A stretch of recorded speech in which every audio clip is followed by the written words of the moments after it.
Welcome to the CU 2.0 podcast. Hi, and welcome to the CU 2.0 podcast with big new ideas about credit unions and conversations about innovative technology with credit union and fintech leaders. This podcast is brought to you by Quillo, the real-time loan syndication network for credit unions, and by your host, longtime credit union and financial technology journalist Robert McGarvey. And now, the CU 2.0 podcast with Robert McGarvey. Now for a feel-good show. Lee Silber has put together a book called The Credit Union Way that he says is inspired by the Chicken Soup for the Soul series. Right away, that tells you this is indeed a feel-good book. How did it come together? On the show, Silber tells how he put together the stories, each of which relates a special credit union moment, one of those moments that distinguishes a credit union from a bank. In the episode, Silber reads a chapter from the book entitled Frank's Fund that was written by Ann Legg, who happens to be a CU 2.0 past podcast guest. And indeed, Frank's Fund tells a very touching credit union moment. Read the book. Next time somebody asks you how a credit union differs from a bank, just give the gist of one of the stories, and it's QED, baby, QED. Listen up. Where'd you get the idea for the book that you created? And what's the title of the book and what's in the book?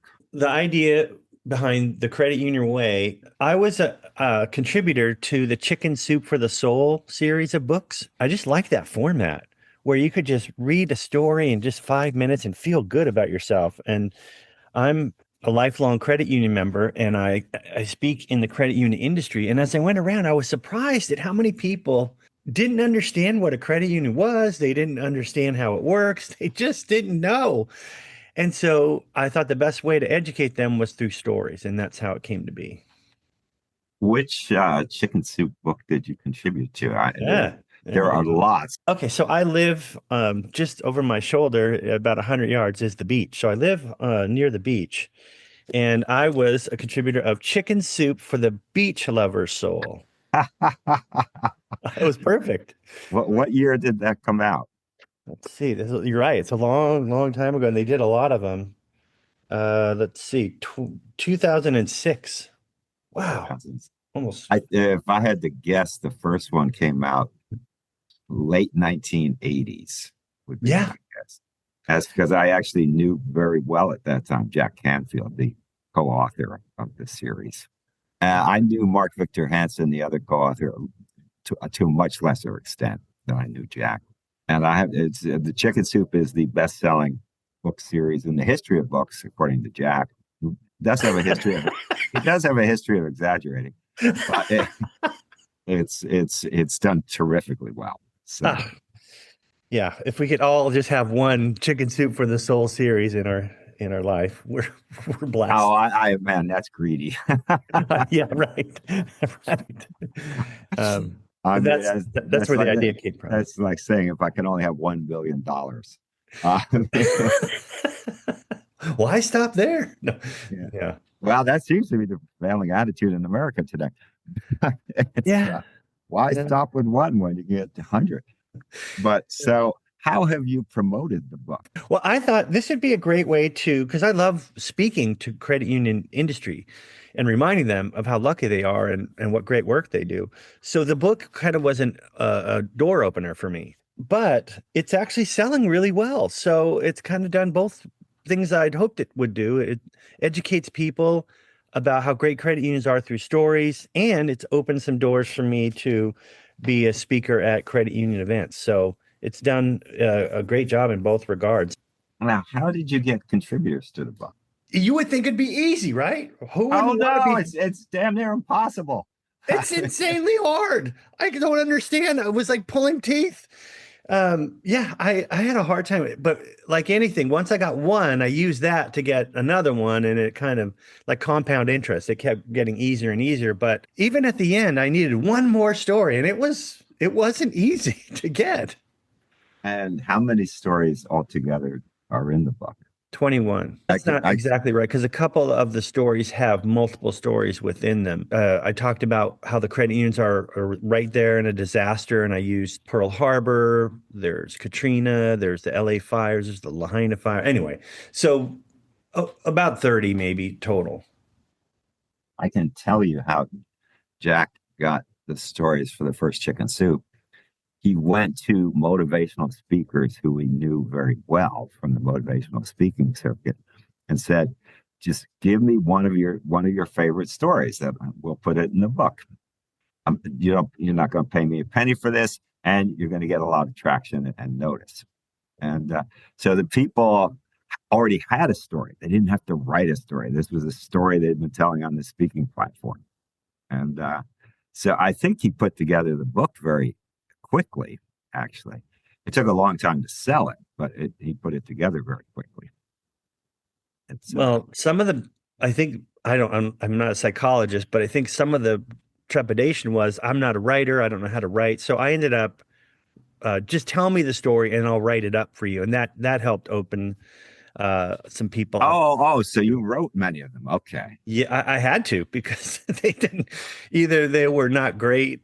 That's probably not the best way to put it. They needed some help. And so I was more than willing to help whatever it took. And at the end, they had the final approval. So, their names on it. One person in particular, I interviewed him and then I basically wrote the story and then he just signed off. He's like, great, sounds great. I thought, you don't want to change anything? He's like, nope, I like it the way it is. Like, okay, great. Now, the contributors are credit union employees. There's employees, there's branch managers, there's general managers or CEOs. I wrote about the actors credit union, so I researched it and wrote that one myself about how that started. That was an interesting story. And then I reached out to them after the fact, and the CEO loved it. He's like, "This is great. We're going to use this to promote the credit union." I thought, great. How many copies do you want to buy? So it's worked out. It's been a good book. And now I'm going to ask you to do something I've never asked anybody to do in this podcast, and we have approaching 500 episodes. Read one of the stories into the show. Nope. Don't pick the longest one. That was the first thing that popped into my head was, let me pick a quick one. Oh, this is One I got you it. like. I got it. One that's representative. Yeah, I don't. It's I know the one. super. Read it. So it's called the Frank Fund, and it was named after one of the teller's husbands, who unfortunately was diagnosed with brain cancer. So this is called the Frank Fund. When we say credit unions are about people helping people, it applies to more than just the members. It includes the community as a whole and the employees of credit unions as well, because they are part of the community usually. I witnessed this firsthand when I worked for a credit union based in San Diego. One of the tellers received devastating news. Her husband had a brain tumor and needed specialized treatment, which was only available miles away in Los Angeles. She'd used all her paid time off and couldn't afford to miss work, so she battled traffic on Fridays to be by his side and then returned to work on Mondays with a smile on her face, ready to go. Seeing her suffering and wanted to do something, we approached Human Resources to see if we could gift her our PTO hour. Unfortunately, there wasn't a policy to do that. The HR director went to the CEO took it to the board, and they created a new policy allowing employees to donate their time off. The board approved the request, and right away, the new policy was created and named the Frank Fund after the teller's husband. Instantly, the fund was maxed out when everyone gifted everything they had to the teller. This allowed the teller to be with her husband until the day he died. She also had time off to grieve her loss. The selfless action of our employees was not surprising, but inspiring. We all rallied around our coworker in her time of need. The story was written by Ann Legg, and it just goes to show that, I mean, credit unions have heart, not only towards their members. What was her position at that time? She was in charge of marketing, and Ann Legg has gone on to work started her own business to help. No, I know Ann. So she was the marketing director at Cabrillo Credit Union in San Diego. But Yeah. no, that byline just jumped out at me. I said, I know this person. That's how it is. I think that the credit unions attract, you can't teach compassion and caring and customer service, really, real good customer service. It just is innate. And I think the people that are attracted to working at credit unions just have that, whatever that is, that niceness. And it's why they choose to work at a credit union over a bank. No offense to the banks intended, maybe. No, I think offense was intended, but you're just a credit union person, and you're going to deny that you have a nasty streak. But we all do. So true. But it's so. Has anyone criticized the book? Have you gotten any negative reaction to it? Well, not to my face, but no, I don't think so. There's nothing in it that's offensive. There's nothing in it that doesn't shed a good light on the credit unions. And when you read the book, you walk away, or after you've read the whole book, assuming that you read the whole book, the feeling you get is I must be with a credit union. It just that was not, maybe that was the goal secretly. I don't know, but I mean, I can't see how you wouldn't want to put your money in a place where it's safe and people like you and they know your name and they care about you. I mean, it just gives you a warm feeling about credit unions, and that's kind of what the goal was. How long have you been a credit union member? Since I was an embryo, because my parents were members and they took me to a credit union when I was 10. I'll never forget this. They opened a savings account for me with some gift money, and I call it a passbook, but I guess it's a bank book. And the teller would write in the amount you deposited and sign it and then stamp it. And that was how you kept track of your money.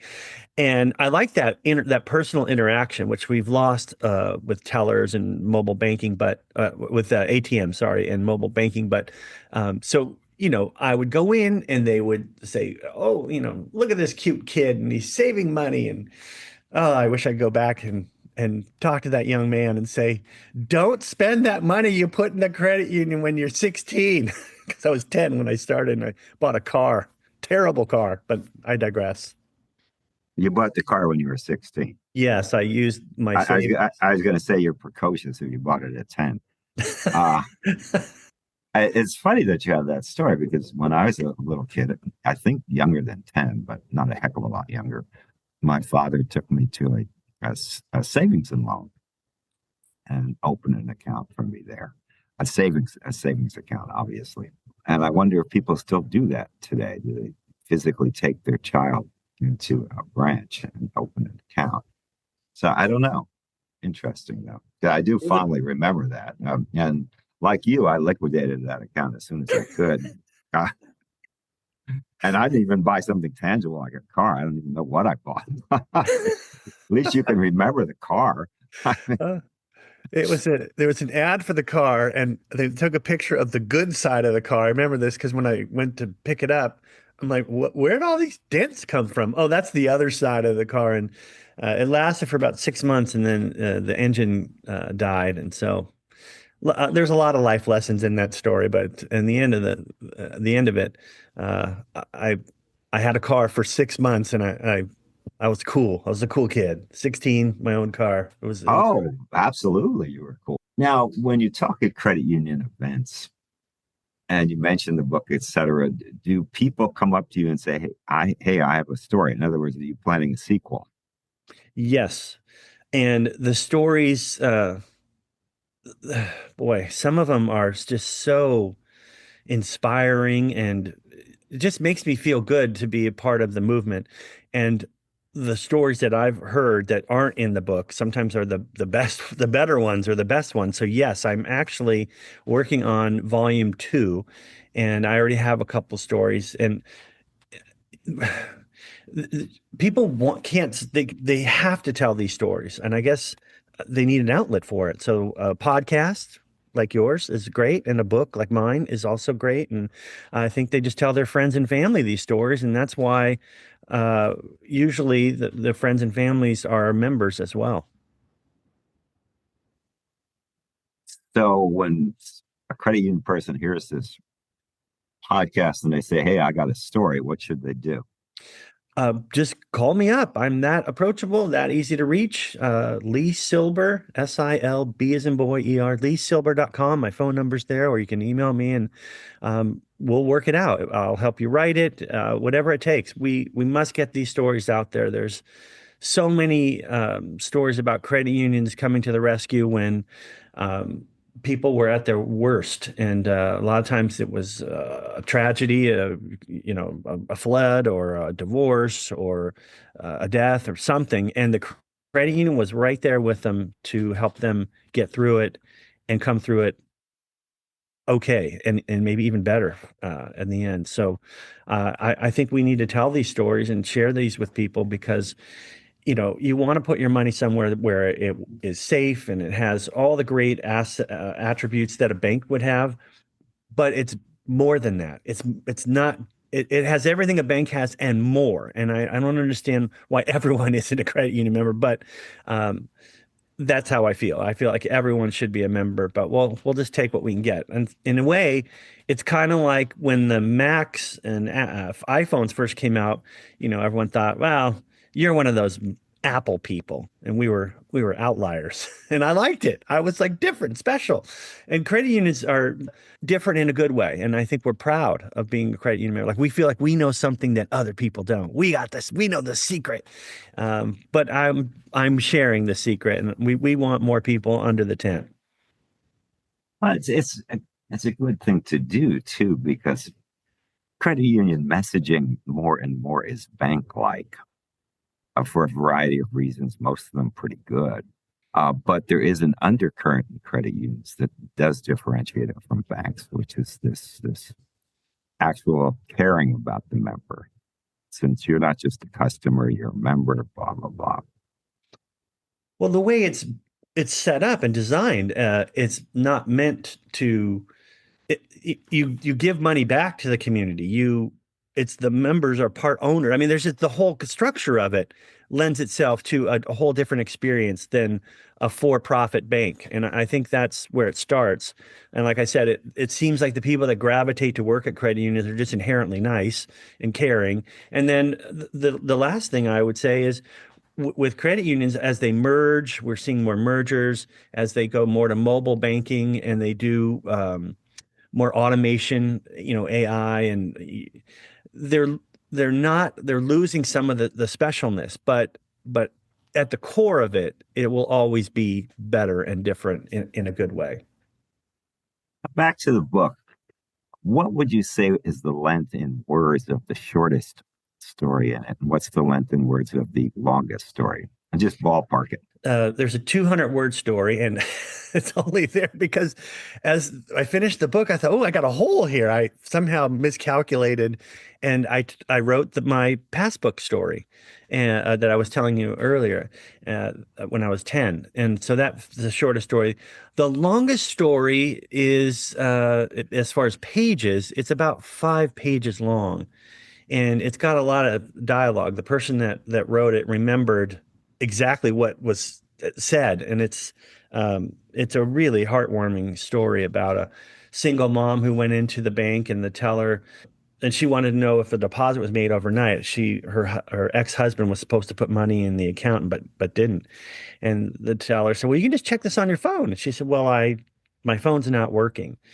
And yada yada yada. The teller told her, well, it's your lucky day. We have a policy. If you've been with us for 5 years or longer, you get $500. And the teller next to her is like looked at her like, and she said, "We don't have that policy." And she said, "We do now." And so they sent her off and said, "Come back at noon." They bought balloons and made a big deal about it. Gave her the 500 and a phone, and helped her to get through that trying time. But it's you can tell there's a lot more to it. But it's a long story, but worth the pages.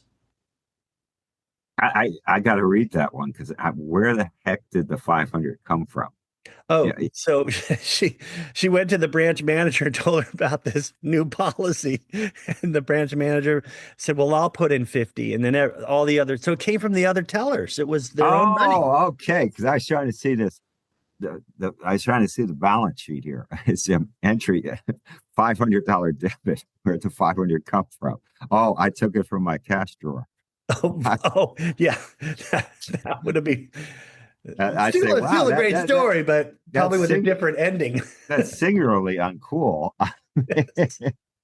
It's okay. No, that's a terrific story, actually, with an interesting twist. Since I'm sure every credit union person is saying, just as I said, where'd it come from? You know, You hear that a lot, where the employees uh, fund, when they start a fund or something, raising money for something, they're the first ones to donate. And I think it's just who they are. They're just that type of person. and when you speak to credit union events, what kind of event is it? Who's the sponsor, and what do you talk about? Well, I mean, there's an association for everything, and within the credit unions, there's collections, there's loan officers, there's the tellers, there's all different. But the main message is you to just get people back in touch with why we do what we do and how to do it better. And I feel like, customer service or member service, it's not like people need to be told. They just need to be reminded of ways to wow people, whether it's, remembering their names and how to do that better, or it's, doing something with outside of the credit union in the community, which is a big thing during COVID. One of the credit union stories is that they set up outside so people could still do their banking with masks on and spacing, but they also started another exchange of, if you needed, because people were baking a lot of sourdough bread was there. People would bring something to give away, but just reminding them that this is how we do it and why we do it. And I think that is something that just needs to be reminded. We don't need to be told or talked down to. I just feel like by sharing the stories and giving people ideas about how they can go above and beyond, it inspires them to find a way to do something impressive and unexpected in a good way. And credit unions are doing some terrific things. I mean, most of them try to do something good in the community. You see that a lot, the fires or floods or whatever. The credit unions are the first ones to be there to offer a helping hand, and it's not by accident. Before we go, think hard about how you can help support this podcast so we can do more interviews with more thoughtful leaders in the credit union world. What we're trying to figure out here in these podcasts is what's next for credit unions. What can they do to really, really, really make a difference in the financial scene? Can't all be mega banks, can it? It's my hope it won't all be mega banks. It'll always be a place for credit unions. That's what we're discussing here. So figure out how you can help. Get in touch with me. This is rjmcgarvey@gmail.com. Robert McGarvey. Again, that's rjmcgarvey@gmail.com. Get in touch. We'll figure out a way that you can help. We need your support. We want your support. We thank you for your support. The CU 2.0 podcast.